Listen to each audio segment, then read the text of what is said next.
Thank you, everyone. I grew up in a family where both of my parents are photographers and painters. And they love traveling so much, but when I was a kid, I didn't understand why.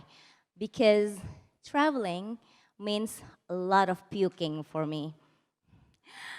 I always got sick in a car, in buses.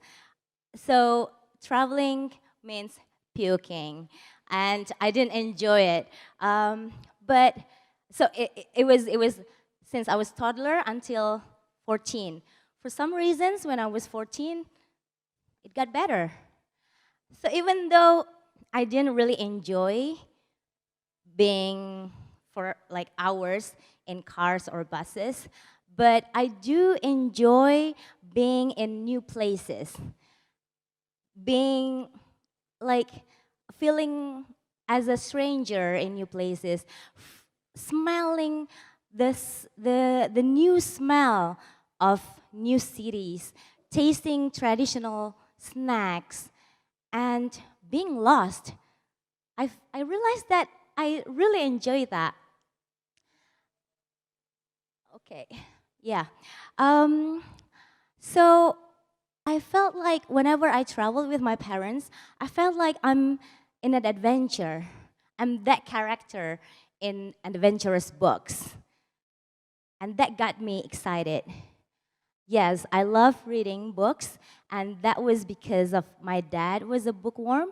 His bedroom walls were all covered by books, and I had my mom read me books every night when I couldn't read. And that became a habit of reading. Every day after school, I would read. I would spend my time reading. But then when I was 10, my dad got stroke, but we would still read together in his room. He read his, I read mine. And then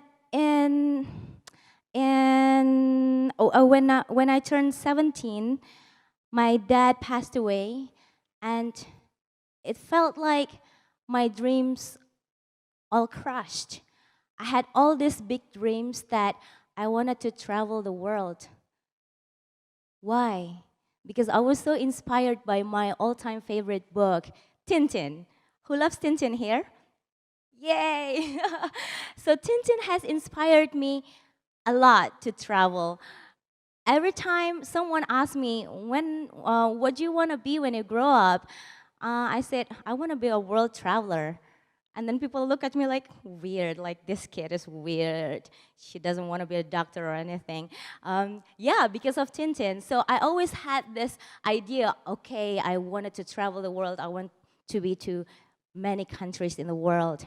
But all those dreams crashed because my dad passed away and my mom was a single parent. How could I afford going to all these countries? All I knew that I had to study hard, got good grades so I could easily get good job with good money. So that's what I did. I studied hard, and then I graduated as the best student in the university, got good job in Jakarta as a bond trader, saved a lot of money, and used my saving to get masters in Amsterdam, traveled around Europe, and came back to Indonesia with zero money in my bank account. But that's okay. At least I got to fulfill some of my dreams, get higher education, and travel to some of European countries. So at that time, I thought that I already found a magic formula in life to lead a happy life.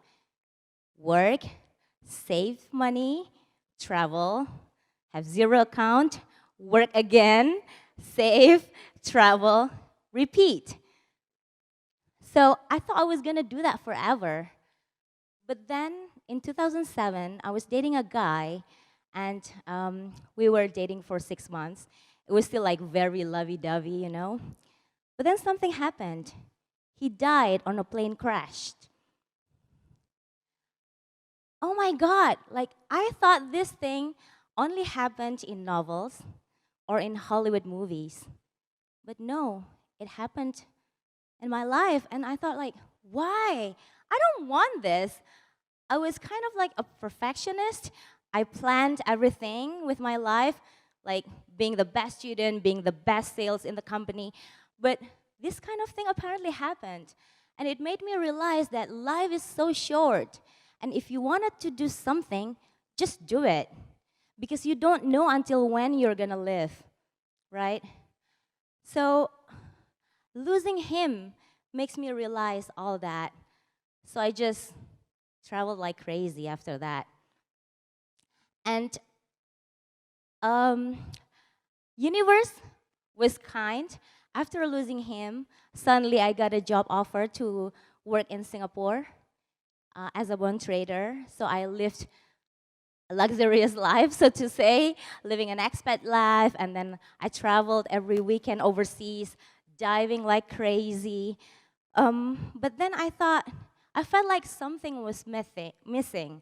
So living in Singapore for over 2 years, for almost 2 years, living an expat life, I decided to take a break from all these things. And I thought, okay, I'm gonna take a break from work and I'm gonna travel the world. So I decided to not even apply for a job, I just traveled. So I spent almost 8 months traveling around, mostly in Southeast Asia actually.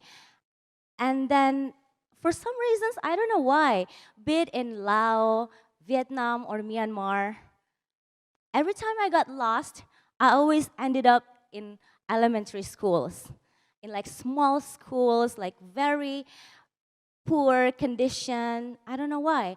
And this one in the photo, I was in Luang Prabang. I was walking alone, not knowing where I was. And then I saw a small temple. So I went there, and apparently, behind that temple was a small school. I peeked, and suddenly one of the teachers came out, like, hey. I'm like, ooh, sorry. Apparently, he was an English teacher. And then we chatted, and later I knew he invited me to help him teach his class, English class. So every time I traveled, I didn't have any fixed plans. So I decided to stay longer in Luang Prabang, volunteering, teaching English in his class. And I realized that I enjoyed it so much. And then also in Vietnam, I ended up in school that even like in the classroom, they didn't have enough chairs for everyone, so some of the students had to sit on the floor. And yeah, so 2000 and other places as well. Like for me, 2009 was a contemplating year for me. Those moments when I traveled alone to all these places gave me time to reflect and experience and kind of like learn from other people's life's perspective. In 2009 as well, I went to Myanmar and I met these 3 monks on my first day in Yangon. I was in a temple in Yangon, and then these 3 monks greeted me. The one in the middle, he said, "Hello, where'd you come from?" And we chatted, and they invited me to their monastery. And in their monastery, they said, "Nila, you have to go to Chai Chiu Mountain." And I read in The Lonely Planet that it was kind of difficult to go there. And then I said, yeah, I know it's beautiful, but it's kind of difficult to get there. Maybe I pass. And then they said, no, Nila, 1, 2, 3, we go with you. Oh my God. So the next day, they waited for me in their monastery at 6 o'clock in the morning, ready to go. So I ended up going with them by bus for 5 hours, and then another truck ride for 2 hours going up to this mountain. I had no idea. And sleeping in the monastery up in the mountain in the golden rock. So one morning in that temple, they were meditating, and I was just like walking around the village. I saw a monk, an old monk. He was doing his morning with his bowl, and then he walked past really simple house with thatch roof and very poor wooden walls. And to my surprise, the owner of that house came out and gave donation to the monk. And I thought, wow, I was really amazed because when I saw the house, I thought, oh my God, this family is very poor. Like, to me, they should be the one who get donation. But no, the owner of the house gave food to the monk. I thought, wow, that's beautiful. And then the monk walked again for about 10 meters. I followed him. I'm a stalker. I followed him, and then like after 10 meters, he was surrounded by kids. And guess what? He reached out to his morning alms bowl and gave candies to each of the kids. Like, wow, this is really beautiful. He just got donation, and then he also gave away candies to each of these kids. That's how I learned the art of giving. And also, in some other countries, I also experienced like the beauty of human kindness. And it's just amazing. And it made me think like, what can I do to help others? Like, to be really genuine and kind and giving person. And traveling has taught me that. So, when I was in Koh Tao, after diving, I was laying on the beach, trying to get more tan. Not that I'm so pale. I thought, why am I here? What is the purpose of my life? Why was I born? There must be a reason, a purpose why I'm born to this world. And why did I always end up in schools? Is it some kind of sign from the universe? Maybe. And there's a saying that you have to find your passion. And I remember both of my parents, who are photographers and painters, that's actually their hobbies. My mom said that she loves painting and she loves taking photos, and it's her profession. Isn't it amazing? So I thought, okay, what are my passions? Okay, I'm always passionate in social activities, social activism, and I'm passionate in education. So I thought on that beach, I thought, ooh, maybe I could have a nonprofit organization in education one day. And then what about my second passion, traveling? Ooh, maybe I can have a travel agency that has a social mission. So it was like an aha moment for me. I got this idea of, like my life direction. So that's why I love traveling so much, because it gave me time to reflect, talk to myself, and have these aha moments once in a while.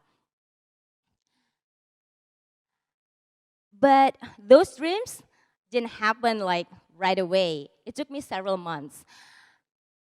After diving here and there, I came back to Singapore, and then my ex-boss from Jakarta called me.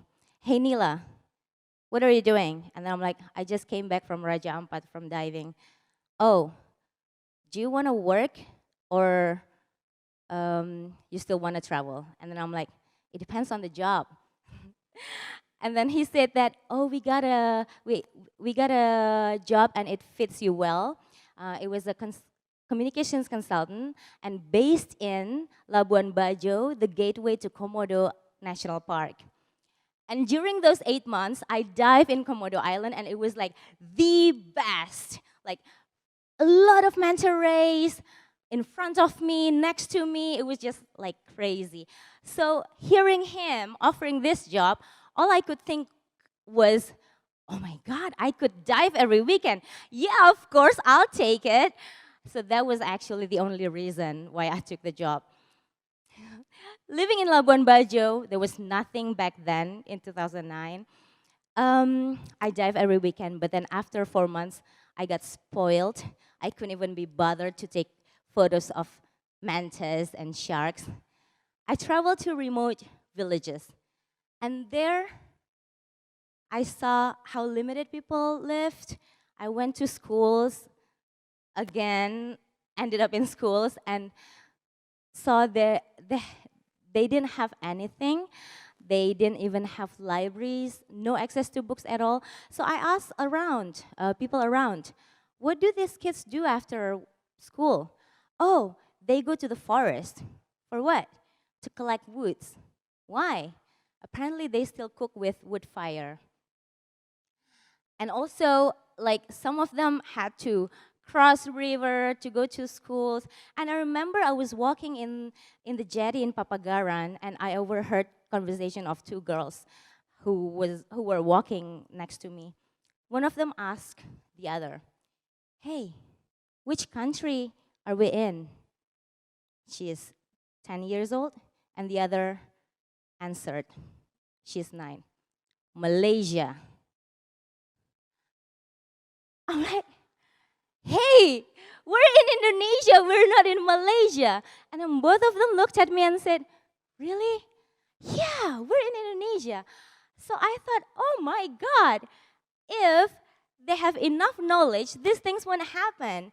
And I believe those kind of knowledge for these kids could come from books. So I thought maybe I could do something. So that's why I decided to set up a nonprofit organization while I was there, because I wanted to provide access to books. I wanted these kids to have the experience, the feeling, the joy of reading, something that was very close to me when I was a kid. And having the thought of these kids have never experienced the joy of reading was really heartbreaking. So I decided to set up libraries in primary schools, in their local schools, with at least 1,200 books in each libraries, and then renovated the whole buildings, provided the furniture and all that, and also trained the teachers. And almost 10 years now down the road, we have Rainbow Reading Gardens have established more than 100 libraries, 116 right now. Thank you.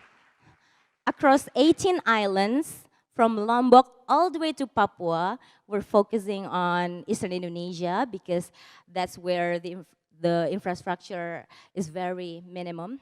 We have impacted more than 30,000 kids, provided access to more than 200,000 books, and have trained more than 1,000 teachers. And we have a lot of programs from training the teachers, advocacy for reading time to be embedded to school curriculum, volunteering programs, and training teachers to fight for illiteracy, like to reduce illiteracy rate in the country, because Eastern Indonesia has the highest illiteracy rate in the whole Indonesia. And I remember in '97 when the economic crisis hits Asia, a lot of nonprofit organizations died, right? Why? Because corporations, the first budget that they cut is CSR, corporate social responsibility. So I thought, I didn't want my nonprofit organization to die like that when another economic crisis hits. So I thought I should have a business line that supports my nonprofit organization. So that's why I decided to set up a travel enterprise named Travel Sparks. It's a social enterprise in travel. Basically what we do is we provide customized itinerary.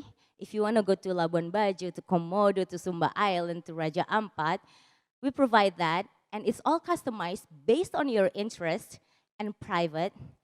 But in the itinerary, you will volunteer at our libraries, at the Taman Bacaan Pelangi libraries. And the profit goes to support Rainbow Reading Garden so we could build more than libraries and impacted more than kids in Indonesia. So with Travel Sparks, you will not only going to beautiful places and have beautiful Instagram pictures, but you also make a difference. It makes your holiday more meaningful because you're impacting directly to the kids and also the local people. Everyone in Travel Sparks are local people, from the tour guides, the drivers, the boat owners. I didn't invest anything in cars or boats. No, because that's not the idea of Travel Sparks. The idea is I want to help and empower the local people. So everyone involved is local. And this is what you will do when you travel with Travel Sparks. You will tell them stories. You will inspire the kids. Share with them where you come from. Like in Malaysia, what do you eat? What's in Malaysia, for example? What's in India? Tell them about your culture. It inspires them. It makes them understand that the world is so big and they can be whatever they want. And this photo, he was a former of the US ambassador. They went traveling with us, with his family. And then when he said, I'm an ambassador, and the kids was like, what is Duta Besar? They've never even heard the word Duta Besar. So he explained, and then the kids were like, whoa, that's cool. We want to be Duta Besar too. So you can also inspire them. So yeah, I've already experienced how books inspired me and how traveling inspired me a lot. If it's not because of Tintin, I wouldn't go all the way to Tromsø, Norway to chase Northern Lights. I wouldn't go and learn about the Incas to Peru to go to Machu Picchu. And it's all have taught me a lot of life lessons. And that was because of books and traveling. And that's the dreams that I want to give to all these kids.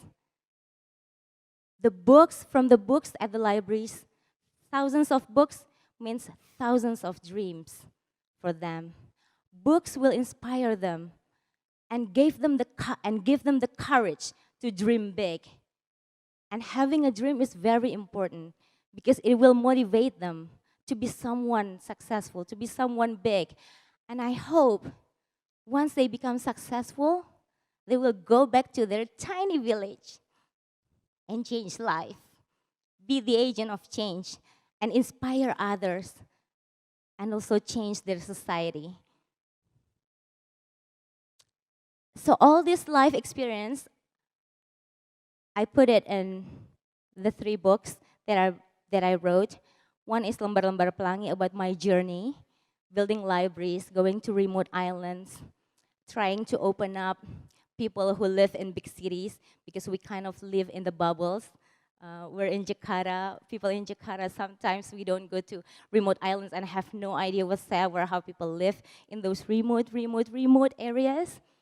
So I want to inspire young people in big cities that, hey, we're so lucky. Don't take things for granted.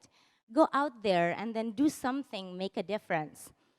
And the art of giving back is based on my travel experiences going to different places in the world and how I learned about the art of giving and kind of like inspire people that we can always make a difference and give to others and make giving as our lifestyle.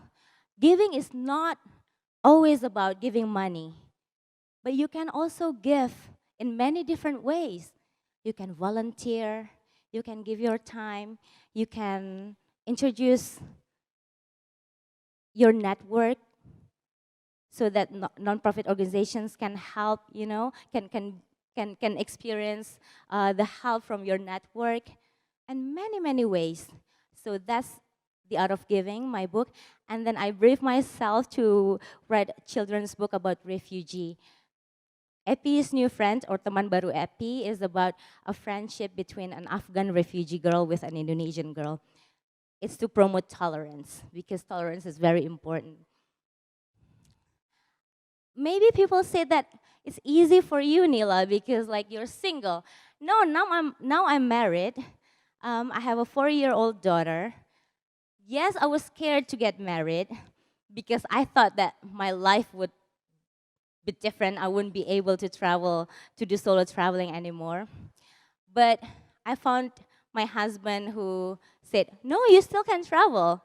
So yeah, now I have a daughter, and then I traveled with her too. When she was 2, she's been to 10 countries in the world with me. We traveled only the 2 of us. Yes, it is possible. The difference was like normally when I traveled alone, I could go to at least 3 places in one day. But with her, I could only go to 2 places because I had to stop and nurse and then feed her and then go again and then, you know, like make her sleep and things like that. But it was better than being stuck in Jakarta. At least I got to travel, even though like I had to bring a lot of stuff. Yeah, it's still possible having a kid and still travel the world. So it's not the end of the world. And I think all of us here love traveling. We love travel to see the world. And I believe all of us here can also make the difference when we travel. Try to see what's around us and think like, what can I do to help them? Even though it's not like helping right away, because giving money on the spot is not a great idea. Giving present on the spot is not a great idea. Please don't do that. But think of a sustainable way to help people when you travel. Or even if you cannot help on the spot, at least you get the ideas of the issues and then come back home and think of, okay, what can I do to solve this health problem, for example, or this education problem, and do something big about it. So basically, make our life more meaningful, because we owe that to the world. We are all educated here. We owe that. Not many people have the privilege to have high degree. Not many people have the privilege to be able to even travel. So what can we do? For me, giving books is kind of one of the ways to make the kids see the world, to travel through the books that they see, to inspire them. And hopefully, they'll become a change agent one day. Now, I would like to show a video of 2 of our libraries.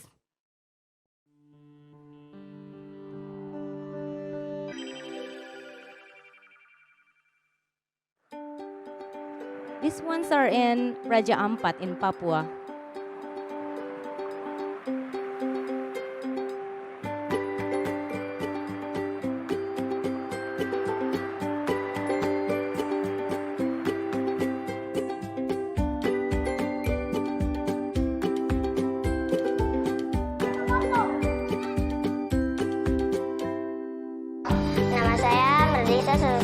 Biasa dipanggil Sasa, kelas 4 SD, SD Negeri 25 Moko. Sasa senang dengan perpustakaan baru. Sasa senang karena banyak buku-buku di dalamnya. Membaca itu menurut saya penting karena mendapat ilmu banyak dari buku-buku yang kita baca. Tujuan Taman Bacaan Pelangi adalah untuk menumbuhkan minat baca anak-anak dan juga menyediakan akses buku bacaan yang berkualitas untuk anak-anak yang tinggal di daerah-daerah pelosok.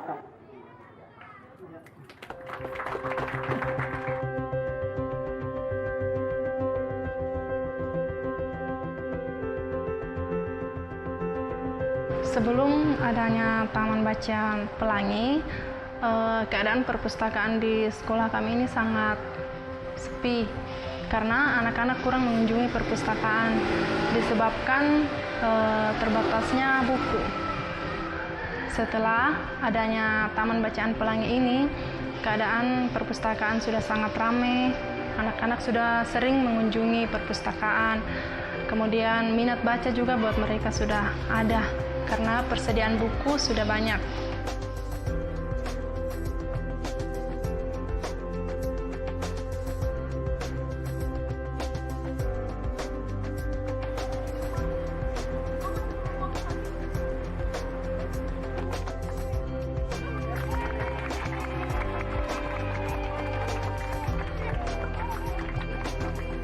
The opening of Taman Bacaan Pelangi libraries will give some of these children the inspiration, the motivation to read, to learn, to study hard, and the belief that they also can move, to grow, to be nurtured by reading, by brilliant teachers. Also, today we've met some very inspiring teachers who are obviously giving the children the confidence and self-esteem they need to believe that they can also be somebody. So Rachel was the wife of our former British ambassador. Senang, karena dulu tuh buku-buku masih sedikit. Baru dulu tuh orang belum cat, belum ada karpet untuk peletehel. Rak bukunya masih satu saja. Kalau sekarang ada agak banyak. Kalau buku-buku tambah baru, buku-buku baru. Sama senang, buku-buku banyak juga, terus sudah ada meja, cat baru, udah cat. Kalau saya minta tuh kasih buku-buku tambah banyak lagi, supaya ada buku-buku baru lagi. Kalau menurut saya perpustakaan ini sangat penting. Kenapa? Karena lewat perpustakaan adalah gudang ilmu yang ada di dalamnya. Jadi ketika anak-anak membaca, anak-anak bisa menimba ilmu dari dalam buku itu sendiri. Ya, yang diharapkan adalah semoga dengan lewat taman baca ini bisa menambah pengetahuan, bisa menambah ilmu bagi anak-anak ini ke depan.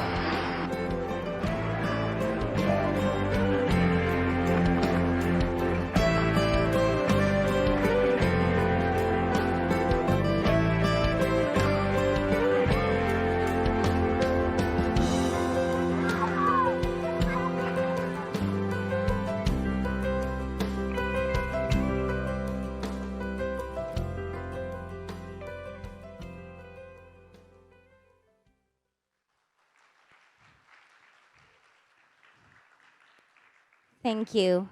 So all these libraries wouldn't exist if I didn't love traveling, if I didn't go to all those places, and I feel like, oh my God, I feel like crying right now to see these kids didn't have any access to books. But crying didn't change anything.